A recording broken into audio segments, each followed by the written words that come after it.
even though a trade show has a definite start date and a definite end date, if you want to be successful, you have to plan beforehand and you need to follow up. We'll have tips on all coming up.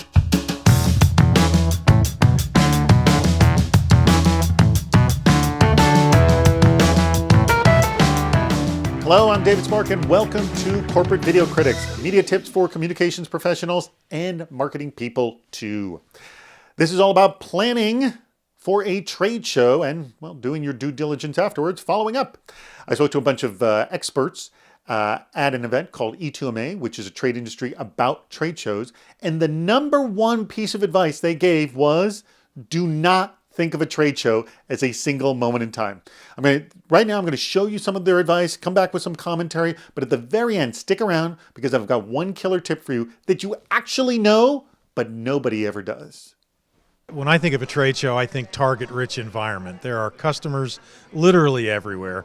It's an opportunity to meet face-to-face, do relationship, either establish a relationship or do relationship development with more people in one place in a short period of time than any other kind of arrangement offers. So a trade show is a beehive of opportunities, but you can't treat it like a normal day because everything is compressed space and time. So you kind of have to ramp it up at 20 times speed if you want to be successful at a trade show. The profit is in the prep. And so everything needs to happen at the front end to get high value when you're actually at the event. So depending on what you do at the beginning is going to influence how well you do while you're at the event. Learn your audience, reach out to them ahead of time. Just don't approach it where you're throwing the fish net out in the aisle hoping you'll gather some. If you don't know the people who are going to be there, who do you know that does know those people? So you can set up, hey, listen, I'm going to see you there when I'm there, or you can be on the lookout when you get there. As a journalist, I get a lot of requests, especially before events, to meet up with people at the events. And the request often says, can we meet at the event? Would you like to meet so-and-so? And really the overarching tone of it, or the what you can read between the lines there is, can you pay attention to us? And yes, that's extensively the reason that everyone wants to go to an event.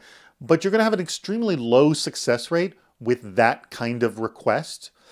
You have to make the request feel like, can we meet up because it'll be mutually beneficial for both of us? Or, in the technique that we use that has an extremely high success rate, we simply ask, can I interview you at the event? Because by asking that question, you make it extremely clear that you don't want them to listen to you jabber on about your company and sell your company, but really you're showing a decided interest in that person. And you're also going to publish their thoughts.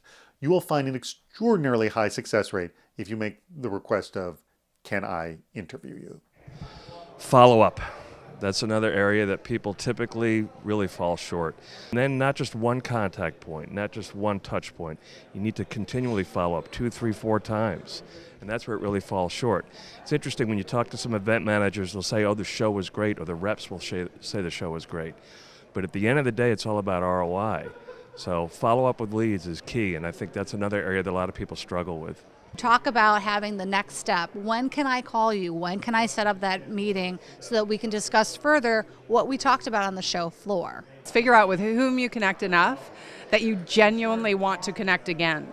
And so often we're trying to, push a marshmallow into a piggy bank and not, trying to create a relationship when there isn't a relationship there to be had. Allison makes a very good point right there. You do not need to follow up with everyone, and you don't need to force a relationship if there is none to be had. Yes, go ahead and be friendly, but be very specific about the people that you really want to grow that relationship with, because that event is either going to initiate or qualify an existing relationship. Emails are the kiss of death.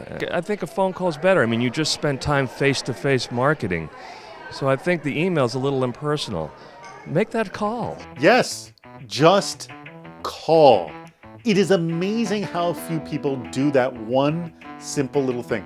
I remember meeting someone at an event who actually picked up the phone and called me, and I was stunned, taken aback, appreciative, and we've actually become really good friends. And you know why? Because no one ever does it. Nobody ever calls. And that's kind of pathetic. we kind of lean on email a little too much. I think there's a fear of rejection. Anyways, if you want more tips and advice specifically about trade shows, I do have more videos on that very subject. Plus, you can pick up a copy of my book, 3 Feet from 7 Figures, One-on-One Engagement Techniques to Qualify More Leads at Trade Shows. It's available at 3feetbook.com. If you like this video and you'd like more media tips, please subscribe to Corporate Video Critics.